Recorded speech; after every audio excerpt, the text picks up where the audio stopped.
ایک زمانہ تھا کہ ایک نوجوان کی شادی ہونے لگی تو اس کے گھر والوں نے اس کو کہا کہ آپ داڑھی کٹوا دیں، لیکن وہ اڑ گیا۔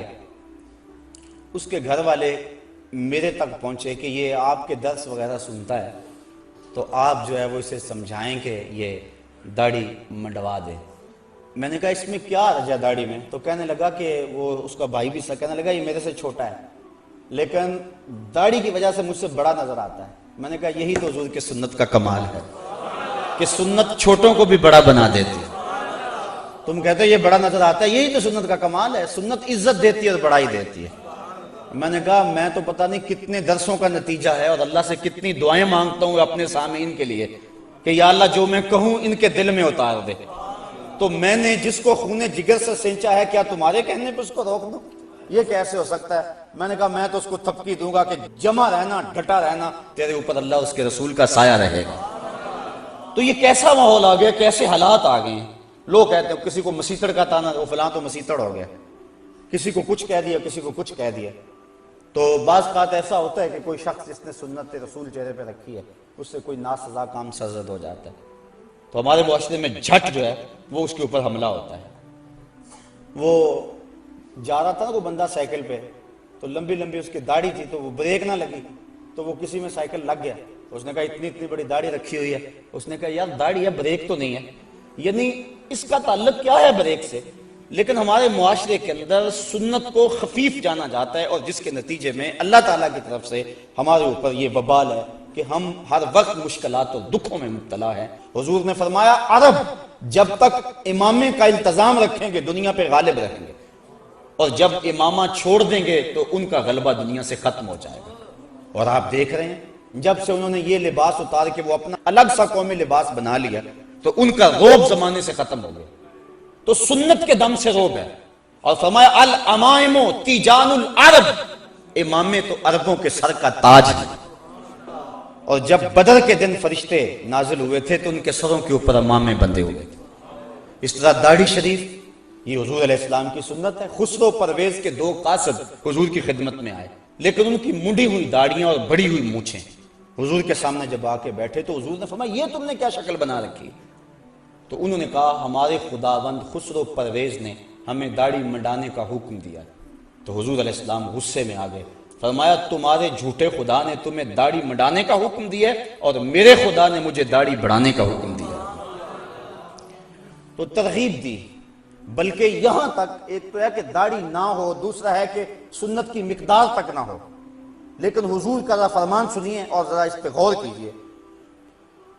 ایک تو داڑھی رکھنا سنت ہے، دوسرا کم از کم مٹھی بھر، اور تیسری سنت یہ ہے کہ داڑھی کا استرسال، یعنی داڑھی کو لپیٹا نہ جائے، اس کے اندر مینڈیاں نہ بنائی جائیں جس طرح کہ کفار موتی پر ہوتے تھے، یا اس کو تو دے کر بالکل اس انداز سے اس کی سیٹنگ کی جائے کہ چھوٹی نظر آئے۔ اس کو کہتے ہیں اقد لحیہ۔ اور یہ بھی جو حضور نے ارشاد فرمایا من عقد لحیتہ انا محمدا بری منہ، فرمایا جس نے اپنی داڑھی کو عقد کیا، داڑھی کو گانٹھیں دی، اس کو تو دیے، فرمایا میری خبر پہنچا دو کہ اس سے محمد بیزار ہے۔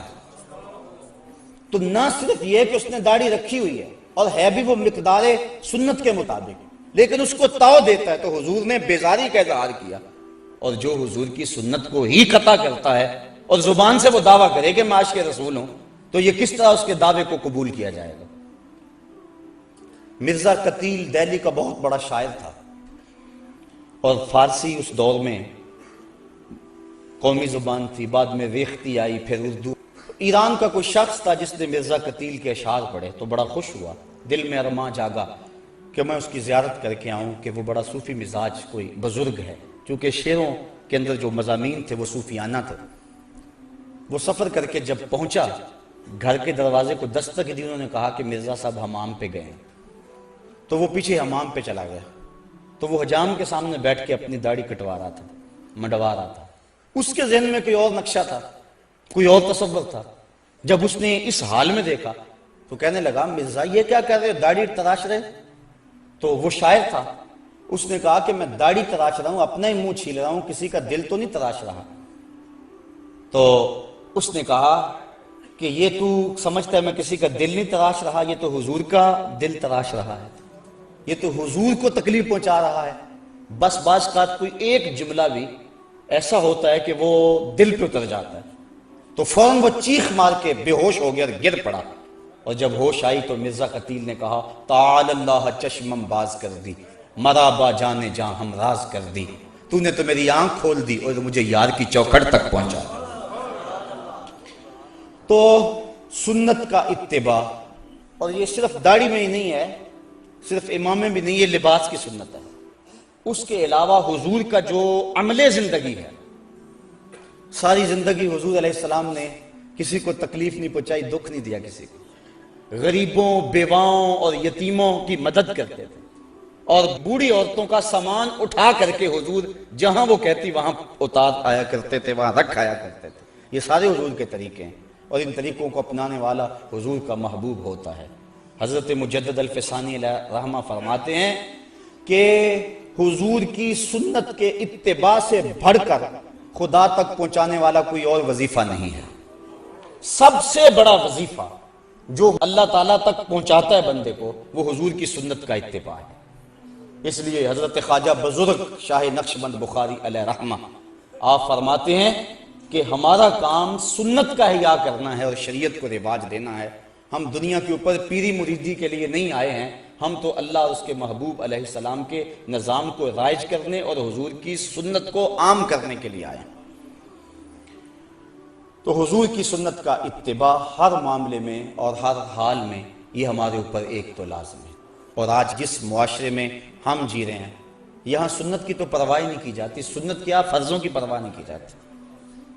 کیسا ماحول اور کیسے حالات آ گئے، اور ہمارے اوپر جو طرح طرح کی نحوستیں اور عذاب نازل ہو رہے ہیں، اس کی ایک اہم وجہ یہ ہے اور لازمی یہ وجہ ہے کہ ہم نے حضور کی سنت سے رخ پھیر لیا ہوا ہے، اور حضور علیہ السلام کی سنت سے منہ پھیرنا یقیناً اللہ کے محبوب کی ناراضگی کا باعث ہے۔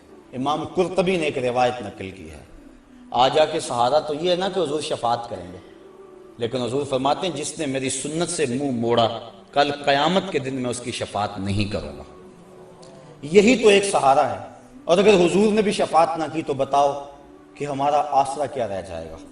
تو صاحبو، سنت پر عمل یہ ایک مومن کا شعار ہے اور مومن کا مزاج ہے، اور آقا کریم علیہ السلام نے اپنی سنتوں کے احیاء پر کتنا پیارا وعدہ دیا کہ جو فساد امت کے دور میں میری ایک سنت کو زندہ کرے گا، اللہ اسے 100 شہیدوں کا ثواب عطا فرمائے۔